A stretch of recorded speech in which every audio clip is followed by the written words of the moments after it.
Samsung.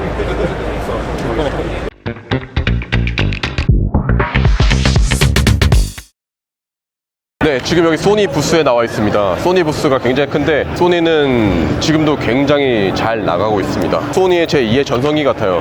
여러분도 모두 아시다시피 이어폰 같은 경우나 헤드폰 같은 경우에는 애플의 아이폰이라던가 에어팟 맥스보다도 더 좋은 평가를 받고 있습니다. 그리고 유튜버분들 대부분이 소니 카메라를 쓸 정도로 카메라 부분에 있어서도 상당한 경쟁력을 갖추고 있습니다. 지금 저를 찍고 있는 이 카메라도 소니 카메라고요. 피디님, 이쪽으로 보시죠. 최근에 소니의 이제 매출이 11조엔을 넘어섰다고 합니다. 그리고 영업이익 마의 1조엔을 돌파하며 제2의 전성기를 다시금 구가하고 있는데, 그럼 어떻게 소니가 이렇게 다시 화려하게 부활을 한 것인가? 지금 보시다시피 플스5가 엄청나게 팔렸다고 합니다.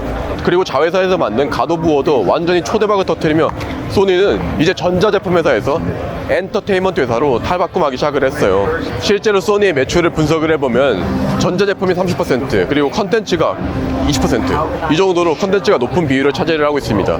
일반적으로 전자제품 회사가 영업이익을 거의 10%대를 달성하는 게 쉬운 일이 아닌데 지금 소니가 이거를 해내고 있는 것이죠. 그럼 소니는 어떻게 이렇게 제2의 전성기를 구가하게 됐는가? 일본 현지인들이 분석한 바에 따르면 2018년도까지 소니를 이끌었던 가즈오 회장 덕분이었다고 해요. 가즈오 회장의 이제 자서전에 따르면 이렇게 적혀있다고 해요. 제가 한번 읽어드릴게요. 자신감을 상실해 실력을 발휘하지 못했던 사원들의 마음 깊은 곳에 숨어있던 정열의 마그마를 다시금 불태웠기 때문이라고 말했습니다. 김연의 칼날에서 랭고쿠가 마음을 불태우라고 하잖아요. 저는 이게 정말로 낭만적인 말이라고 생각해요. 소니가 이렇게 강해지게 된 것도 저는 그 낭만에 있지 않을까라고 감히 생각을 해보고요. 저도 소니 제품을 자주 사용하는 사람으로서 소니가 계속해서 성장을 해서 선의의 경쟁을 이어나갈 수 있길 기원을 해봅니다. 여러분 혹시 샤프 아시나요? 제가 어릴 때 좀 부자인 친구들이 샤프 전자사전을 썼었어요. 근데 그 이후로 소식이 들리지 않죠. 사실 샤프는 굉장히 역사가 깊은 기업이에요. 거의 1900년대 초반에 샤프 펜슬을 내놨는데 그 샤프 펜슬에서 샤프라는 이름이 유래될 정도로 굉장히 전도 유망한 기업이었고, 한때는 TV 시장을 지배할 정도로 굉장히 영향력이 있는 기업이었습니다. 하지만 지금의 샤프는 예전만큼의 이제 영향력을 구사하지는 좀 못하고 있는데요. 대체 왜 이렇게 됐을까? 그걸 지금부터 한번 샤프 코스에서 확인해 보시죠. 지금 샤프는 뭘 하고 있는가? 여기 샤프 TV인데요. 한때 샤프는 TV 시장 점유율의 80%를 차지할 정도로 굉장히 잘 나갔어요. 하지만 삼성과 LG의 역습으로 좀 밀려나게 되었죠. 당시에 이제 LCD가 뜨고 있었거든요. 삼성이랑 LG는 빠르게 LCD로 들어갔는데 샤프는 그렇지 않았어요. 일본 현업 전문가분들은 샤프에 몰락을 두고 기술 맹신이라고까지 표현을 하시기도 하셨어요.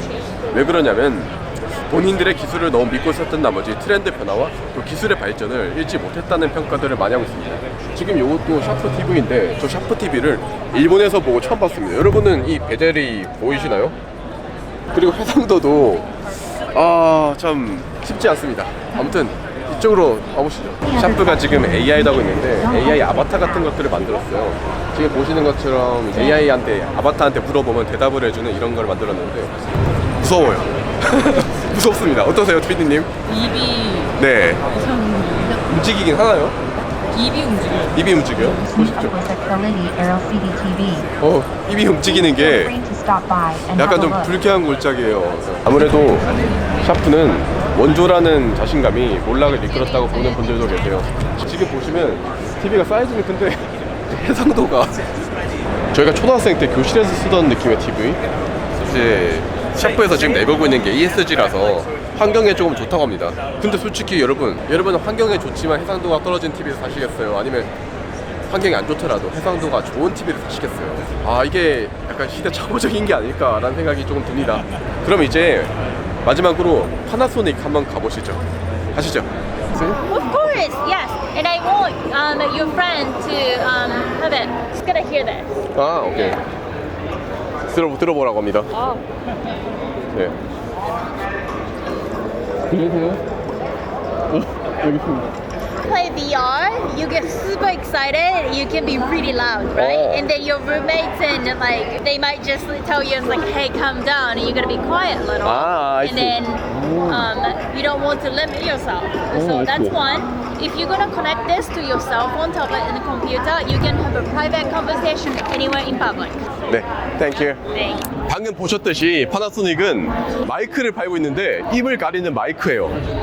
저는 처음에 이게 공기청정기인 줄 알았거든요. 근데 공기청정기는 아니더라고요. 일본은 아시다시피 민폐 끼치면 안 된다는 게 있잖아요. 근데 그냥 이렇게 마이크를 들고 말하면 시끄러우니까 주변에 소음이 안 나가는 마이크를 딱 끼고 하는 거예요.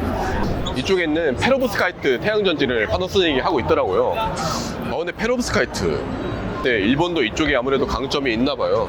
페로브스카이트 같은 경우는 3D 프린팅이 가능한 태양전지인데 액체 형태이기 때문에 이제 이런 데서 발라가지고 사용이 좋습니다. 다만 단점이 하나 있죠. 태양전지인데 물에 닿으면 제 성능을 발휘하지 못합니다. 그게 굉장히 큰 단점이죠. 우리나라에서도 이런 문제점들을 해결하기 위해서 굉장히 다양한 기술들이 나오고 있는데 아직까지 상용화 단계에 이르기에는 좀 시간이 필요하다라고 보는 것 같습니다. 그런데 이 페로브스카이트가 우리나라가 세계 최고입니다. 이건 국뽕이 아니라 사실이고요. 유니스트의 석상희 교수님께서 세계 최고 기록을 달성을 하셨고 그 효율이 제가 정확히 수치가 기억 안 나는데 25에서 27% 그 사이였던 걸로 기억을 합니다. 그게 세계 최고 효율이에요.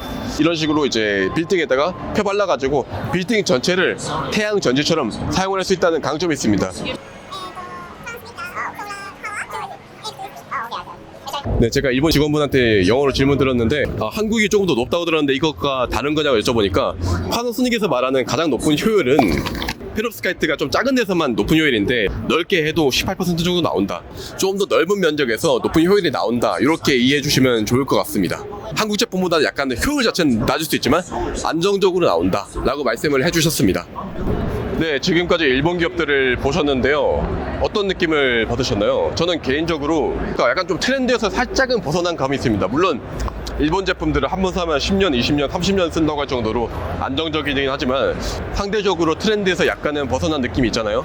우리나라는 중국의 추격에 뒤처지지 않도록 계속해서 기술을 발전시키고 연구 개발을 함으로써 초격차를 계속해서 유지할 수 있기를 한국인으로서 빌어봅니다. 감사합니다.